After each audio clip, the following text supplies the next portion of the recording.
Now, what got me started in getting interested in fashion is this guy right here, Walé Adeyemi. Absolute legend in the game. MBE, been around for 20 years. Worked with the likes of Craig David, Usher, Beyoncé, Rihanna, list goes on. Now, I don't even need to say anymore if I'm absolutely honest with you. I've got the opportunity to speak to this guy and I want you guys to hear all about his story. Let's go.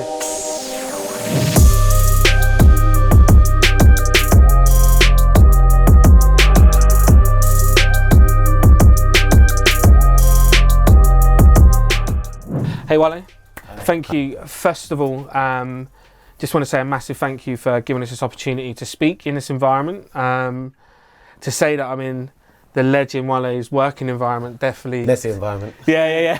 Organised confusion. It sends chills down my spine. But I think for me, definitely, the reason why we started EEZY is to talk to independent fashion designers, especially guys that sort of like have started.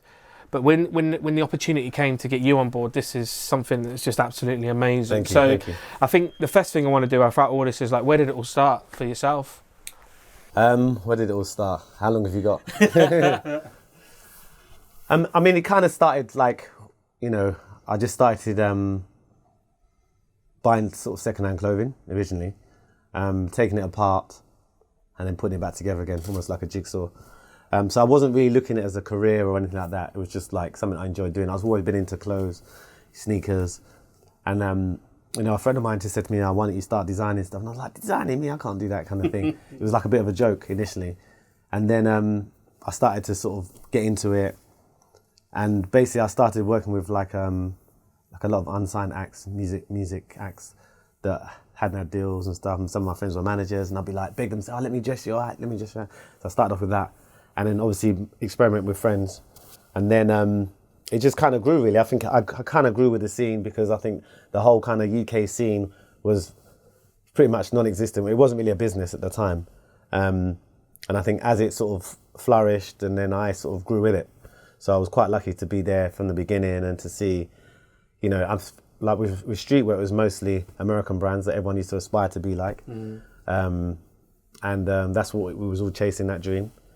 But there was a scene in the UK, and it grew and it took its time, obviously, but it grew in an amazing, authentic way. Yeah, and I think for me, definitely, I remember the very first journey I had when I got your piece, and we had a little chat about this. But I'm definitely going to talk about this story because, like internet wasn't really a massive thing. I think at the time I was downloading on LimeWire. I think it's the only thing I used the internet for to get some music and stuff like that. And I think I was reading an article. Next thing you know, big fan of Craig David at the time. Born to Do It was a huge album. And then there I was reading an article and saying sort of there he was in New York sitting doing a performance, and he's wearing a T-shirt, one very similar to what I'm modelling right now, but it was in red with the white. And I remember sort of saying I have to get involved in that T-shirt like that. This is the T-shirt that I really, really want. But I couldn't just go online and sort of search for what the T-shirt was. I had to actually really go out there and look for it. And ended up going to Southampton, and there it was in 50 store in a sort of size XL. I was sort of at least a medium back then when we're talking about this. I still wore that XL and I wore that hard as well. But how did you go from a guy that sort of was just like, I can't do that sort of thing, and next thing you know, Craig David's wearing your sort of stuff? I think it was like a.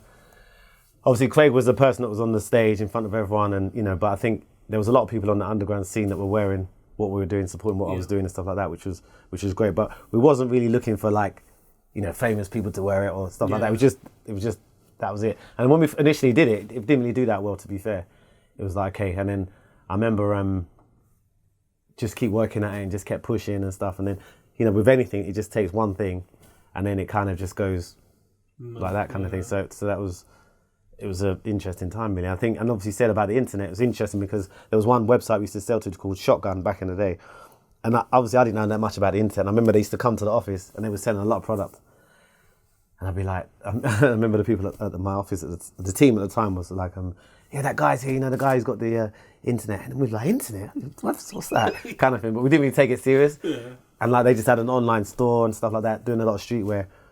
But it was just really interesting how we managed to sort of let it spread and stuff like that before the internet and before social media was big and stuff like that.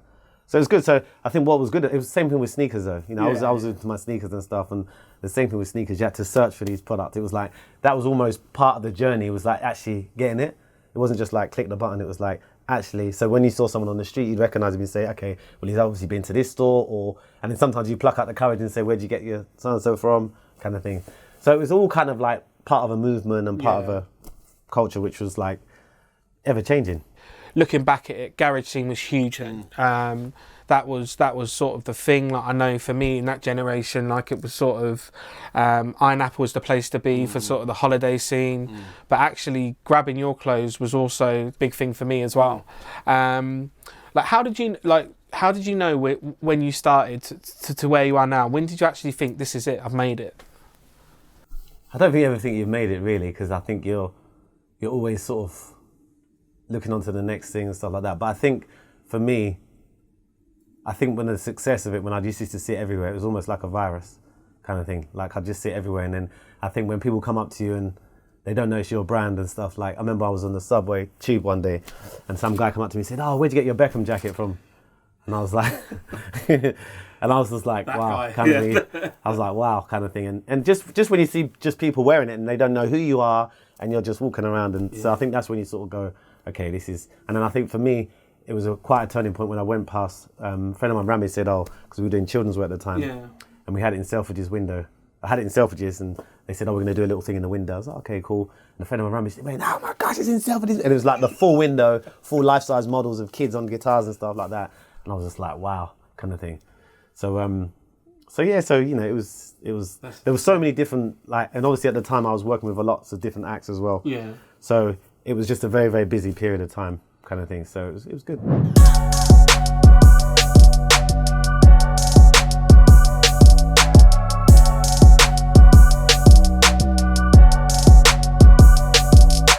Do you get a lot of say in sort of like where your clothes were landing, like who was wearing them? Does it all have to come to you first? Like, does it sort of... I think when I worked with people like the Ushers and stuff, they always used to come to me. But I think that you don't really get a chance to sort of say where it's going to... I mean, you've obviously got your wish list of people you'd like to dress and people you'd like to... But I'm not really fussy like that, you know. I think if anyone appreciates what I do, then I'm cool with that. I'm not really sort of super selective and saying, oh no, I don't want them wearing my stuff, unless it's someone that I disagree with what their whole ethos is about and so on and so forth. But generally, you know, the general public is, you know, because that's what keeps you going really at the end of the day. Yeah, massive. And I guess you've been in this scene for so long now and you've been so successful. Like, what's the biggest difference and what's your thoughts now from like fashion to when you were first starting to where we're at now? Like, what's your overlook on all of it? I think when I first started, the high street weren't in the game at all. So it wasn't like, you know, the high street and going, they just weren't in the game. Whereas today they are in the game and they're doing a very good job of it, kind of thing, you know, if we be honest about it. And I think the competition is a lot fiercer now. It's much faster. When I first started, there was 2 seasons, spring, summer, autumn, winter. So you'd have 6 months to develop. And whereas now you don't really get time to think. You just got to, and if you don't adapt to that way, you're kind of out of the game. So it is a kind of different, it's a different pace and everything's different. And, you know, I don't think people so much worry about quality and things like that as much at the moment. I don't know, that's my personal feeling. I think it's about the look and stuff like that. And I think because obviously the high streets can replicate so many things. Now, if you look at someone like Zara, for example, they do an amazing job in their marketing. You know, they're giving that luxury experience for a high street price. Yeah. What everyone says, you know, what anyone says, that's what they're doing, you know, and they're doing a great job.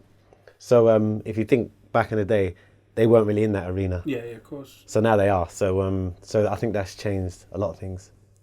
It's just mind-blowing listening to sort of you say these sort of things and how you work on things and everything along those lines. I mean, do you use social media a lot more now? Because obviously, I guess like back then, like how did you get the advertisement out there for yourself? Were you purely relying on who was wearing it and what was wearing it, and that's how it blew up? Like, how did it actually sort of get? I think back then I was living that life, so I was out there. I was, you know, I was that kid. I was the person that went to the clubs, went to the parties, listened to the music. I was part of the culture, so it wasn't really.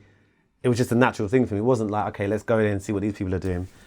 It was like it was that's just was part of the role kind of thing.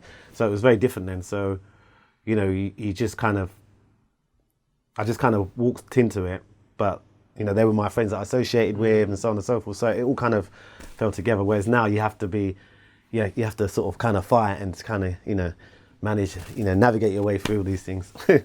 What we've done in the last couple of shows is the guys that we've spoken to are starting. They are you 20 years ago. What advice would you give to the guys that are sort of trying to get to, not even get to your level, because as you've rightly said, like, you don't sort of sit there and be like, oh, this person's going to wear my thing and I'm going to be doing this and I'm going to be doing that. It's like, this is my passion. I want people to be wearing my passion. Like, what's the advice that you would sort of throw out there? I'd say, like, for me, I think it's about enjoy the journey. I think, if you're chasing the money, then, you know, that's up to you. But I think the most important thing is to enjoy the journey. The memories that this journey can give you are second to none, kind of thing. For me, it's been like an amazing ride, and which I wouldn't change anything. And I've got no regrets about anything. I've travelled the world. I met some amazing people, you know. So it's the experiences that it gives you. That's what you have to take from it first and foremost. Yeah. Because money you can get anywhere at the end of the day. Of course. So you just have to and be passionate about it. Yeah, you know? I can imagine. Do you have any sort of standout memories throughout your career so far? Like anything that's just like, yeah, these are some really big points for me?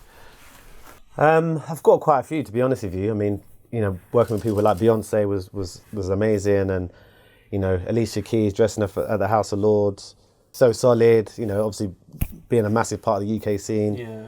You know, Craig David. I think one of them was when I got my MBE, Services to Fashion. Huge. Congratulations on Thank that, you, cheers. Which was quite an honour for me because obviously, you know, I do streetwear. So it was kind of nice to be recognised for that sort of style and in fashion. So that was a big thing for me. When you wake up in the morning, you're like, I'm going to meet the Queen. Like, what does that? What do you have for breakfast that morning? Like, how do we even do that morning? I was actually really nervous and it was really funny because I remember when they called me, and I was in town. I was working with I was a creative director at New Era at the time, and I've been travelling a lot back and forth to Asia. And I came back for like a couple of days, and I was in town just looking around some stores with my assistant, and she said to me, she had my phone, and she was like, there's a call, and I was just like, just take the call for me. And she said, then she went, she said, no, they want to speak to you. It's the Cabinet Office. And I went, Cabinet Office? And I'm thinking maybe I've got a parking ticket or something. And then she was like, so anyway, I came on the phone and I said, hi. And they said, hi, this is Wale. I said, yep. They said, we'd just like to let you know you've been awarded an MBE for your service to fashion. Would you accept? And the first thing I said is, how did you get my number? and then, you know, it was just crazy. I mean, just like, and then they said I was going to come out in the newspaper at the weekend. So I didn't tell anyone. I rang my sister. She was like, don't tell anyone just in case it's a wind up. So I didn't tell anyone until it came out, and I was like, oh my gosh, kind of thing. So it was, so I was pretty hyped about that. So many positive flashbacks of like when you start mentioning those guys and seeing some of those music videos, listening to them, seeing this stuff pop up as well. So what are you doing right now? Like, sort of, what does 2020 bring for you? Nothing. No, no, the same. I'm on the same journey. You know, I'm on the same journey. I'm still, you know, maintaining the labels and stuff, and still enjoying what I do, and still developing, and so it's always sort of consistent and keeping it moving. Amazing. Well, I want to say thank you so much for your time. Like I say, I'm sort of more than happy to say that you are like an inspiration for me. I think not just through the clothes wear, but your journey and sort of where you're at right now, and just giving us the opportunity to speak to you. It's super humbling being in front of you. So thank you very much for your time. Blessings. Thank you. So that's it, guys. I'm buzzing right now. It was wicked meeting Wale. He's a hero to me. And I hope you guys enjoy that content as much as I did. It was incredible meeting the guy, and definitely has sparked a few sort of memories from back in the day, 100%. So if you were a fan of his clothing back then, or you are interested in checking out his clothing, which we definitely are, then please check the link below. It's BSIDE. Click on that link and you'll be able to see some of the stuff that he's still got available right now. Subscribe to us, EZP. But also, do you know what? Let's hear your comments. Like myself and the guys, we appreciate your feedback. Positive, or if you've got any sort of suggestions, then we're going to look out for those too. If you enjoyed that one, we've done 2 more shows previously. We'd love you to watch. The only other thing to do is say thank you very much, and we'll see you next time.